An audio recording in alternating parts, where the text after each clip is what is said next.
Saya memperkenalkan diri, nama saya Rudolf Maninggu Nenggolan. Kalau di HKBP lebih familiar dengan Sintua FM Nenggolan. Saya kepala BNN di sini 2020 bulan 11, ya. Kemudian sebelumnya saya kepala BNN di Kabupaten Kuburaya. Istri, anak-anak di sini tahunya bahasa Indonesia ya? Oh. Istrinya saya Boru Panggabean. Ya, tugasnya sebagai media suara di provinsi. Kalau mungkin ada yang kenal dengan orang tua kami Bapak Nenggolan, Boru Panggabean, Molo di Bokon, kakak saya, ya. Jadi Molo Sumatuaku sama si tua PTN kalau si Buya. Oke ya anak-anak, tadi waktu kemarin diminta untuk menyampaikan materi, saya tuh bingung siapa pesertanya. Katanya remaja dan orang tua. Begitu datang, lu kok banyak anak-anak. Tapi puji Tuhan, sedikit saya edit, tapi saya mohon maaf kepada amang kami, dan kami, apabila ada gambar-gambar yang mungkin agak kurang pantas, dan kepada anak-anak kami, amang minta maaf, karena sebenarnya cerita narkoba ini bukan cerita orang dewasa saja, tapi sudah cerita anak-anak. Karena saya pernah menangani kasus narkotika mulai usia 12 tahun. Kalau diceritain, sebenarnya kalau saya cerita yang kayak gini ini sebenarnya kepada orang tua saja. Karena kalau cerita ke anak-anak masih bingung. Tapi nggak apa-apa, saya mengenalkan selintas-selintas. Kalaupun misalnya ada nanti mau menambah waktu khusus orang tua, saya siap. Di situ saya akan bicara apa adanya. Tapi kalau ada anak-anak ini saya nggak bisa bicara apa adanya. Karena kami sebagai menjaga jangan sampai hak asasi mereka sebagai anak-anak yang masih baru akan muncul, itu kita putus dia punya bayangan yang tidak baik. Oke, saya akan memulai dengan pertanyaan. Kenapa saya mulai bertanya? Karena cerita narkoba bukan cerita yang aneh, benar nggak? Apa kebanyakan narkoba? Narkotika, psikotronika, bahan aditif lainnya. Ya, ada yang bilang Nagasari kokain bakwan. Ya. Anak-anak udah pernah lihat orang yang pecandu? Ya, belum. Kemudian anak-anak pernah nengok nggak di sini anak-anak yang suka ngelem? Banyak. Kemarin itu barusan kami tangani anak-anak ngelem. Waduh, banyak sekali anak-anak di sini ngelem. Ya mudah-mudahan bukan anak-anak kita, ya. Oke ya. Saya akan mulai dengan 3 pertanyaan. Orang tua juga boleh jawab. Semuanya harus jawab. Oke, kita serius ya. Karena ini pertanyaannya lucu, tapi mulai meneliti ketika kita tidak tahu jawabannya. Pertama, apakah narkotika boleh digunakan? Apa dulu? Oke, betul ya. Kalau boleh, lambaikan tangannya. Ya, kalau tidak boleh, dikepalkan. Gini kan? Jawabannya 1, 2, 3. Boleh, tidak boleh. Ayo, boleh, tidak boleh? Boleh? Amang boleh, Amang? Tak boleh. Ayo turunkan. Artinya di sini kalau ada kasus narkotika bisa bertengkar. Bilang boleh, bilang nggak boleh. Bilang boleh, bilang nggak boleh. Benar kan? Padahal cerita narkotika sudah nggak aneh lagi. Tapi pertanyaan pertama ini aja yang ada di sini tidak satu jawaban. Pertanyaan kedua, apakah narkotika atau narkoba boleh diedarkan? Kalau boleh, lambaikan. Kalau tidak boleh, dikepalkan. Jawabannya 1, 2, 3. Wah, masih ada yang bilang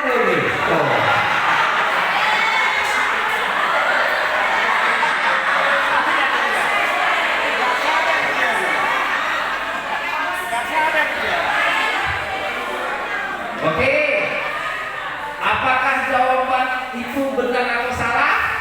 Nanti dulu.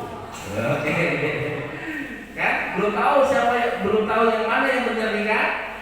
Oke, pertanyaan ketiga, apakah orang yang sakit akibat narkotika itu bisa sembuh? Saya informasikan begini, saya di fase ini tidak pakai narkotika. Dibujuk, dipaksa, diancam, atau karena ingin tahu, saya bergeser pada fase ini, saya pakai narkoba. Setelah itu saya diingatkan keluarga, mulai pakai sekali, 2 kali, 3 kali, terus pakai, lalu saya sakit akibat narkotika. Lalu saya diingetin, disadarkan sama Pak Pendeta, sama siswa, siapapun, orang tua maupun yang lain-lainnya. Lalu saya bergeser ke sini, saya tidak pakai narkotika. Pada posisi di sini, apakah sakit akibat narkotika pada zaman itu bisa sembuh? Kalau bisa, lambaikan. Kalau tidak bisa, di kepala. Jawabannya 1, 2, 3. Bisa atau tidak? Ada yang juga tidak.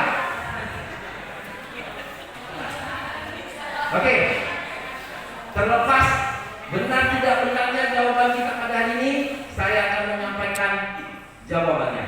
Jawabannya sebelumnya saya akan menerangkan apa yang dimaksud dengan narkotika. Narkotika dalam pasal 1 ayat 1 Undang-Undang 35 tahun 2009 mengatakan narkotika ini adalah zat atau obat yang berasal dari tanaman maupun bukan tanaman, baik sintetis maupun semi sintetis, yang dapat menyebabkan. Jadi sebelum saya lanjutin, narkotika itu berupa zat atau obat, bisa dari tanaman maupun bukan tanaman, baik yang sintetis maupun semi sintetis, yang dapat menyebabkan 1.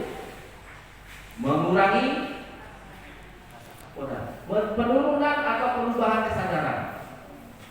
Ada tidak obat yang bisa mengubah orang sadar menjadi tidak sadar? Obat apa? Obat bius, obat apa lagi? Obat tidur. Ya.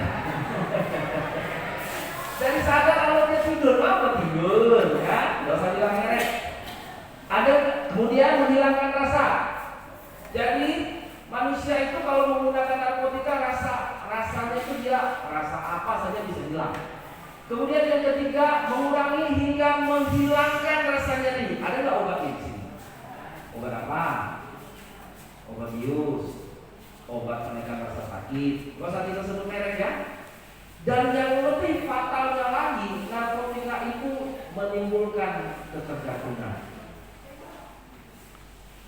Artinya ada obat yang bisa mengubah orang sadar menjadi tidak sadar, dan ada obat yang bisa menghilangkan rasa, dan ada obat yang bisa menurunkan rasa sakit.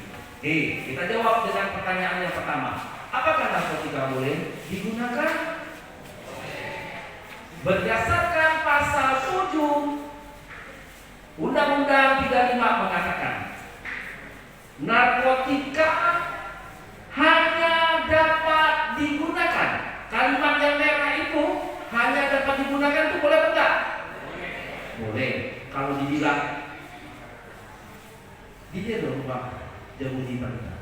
Oh salah. Ini hanya untuk pendeta. Boleh ditempati enggak? Siapa yang tempati? Pendeta. Kalau di luar pendeta? Gitu ya. Sama di situ. Kalimatnya sama. Wah, hanya dapat digunakan. Artinya narkotika itu boleh digunakan, tapi kepada siapa? Kepada apa? Untuk pelayanan kesehatan dan ilmu teknologi. Sampai di situ kita kunci dulu. Kata kuncinya, narkotika boleh digunakan, tapi hanya untuk pelayanan kesehatan atau IT. Bagaimana nanti pelayanan kesehatan? Nanti kita lihat lagi. Oke, yang kedua, apakah narkotika boleh diedarkan? Berdasarkan pasal 36 ayat 1, narkotika dalam bentuk obat jadi, katakan di situ, hanya dapat diedarkan. Boleh diedarkan enggak? Boleh. Oh. Tapi obat yang narkotika yang diedarkan harus dalam bentuk obat jadi, tidak obat-obatan. Ya, anak-anakku biar ngerti dulu, nanti kalau ditanyain, oh iya, aku ngerti. Dan yang selanjutnya, narkotika itu mendapatkan izin resmi dari menteri. Ketika menjawab, jangan sepotong-sepotong, harus dilengkapi dengan selengkap-lengkapnya. Oh boleh diedarkan, tapi bentuknya bentuk obat jadi ya. Habis itu dia mendapatkan izin edar dari menteri. Pertanyaannya, kalau kita sakit, nggak bisa tidur, berobat ke dokter, terus dokter menuliskan resep, ada resep obat ini kandungannya ada obat itu. Gimana mengambil obat itu? Ya, hotel. Boleh dibeli? Berarti diedarkan. Boleh dimakan? Berarti boleh dimakan. Ya, oke.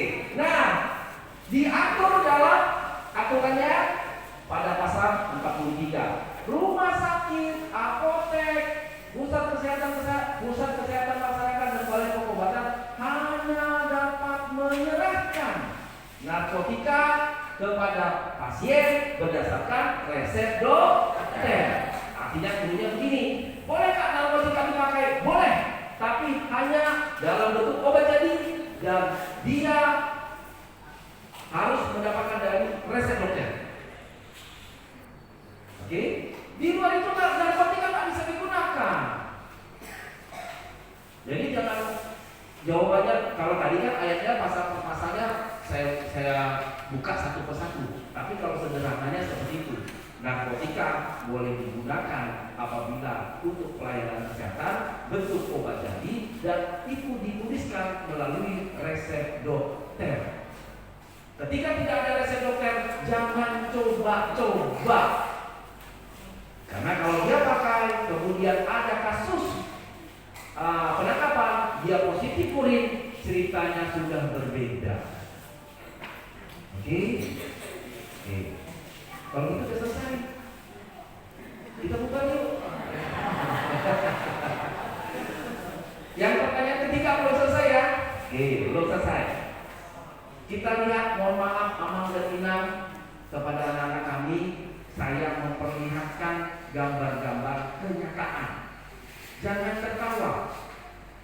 Apakah ini bagian dari keluarga kita?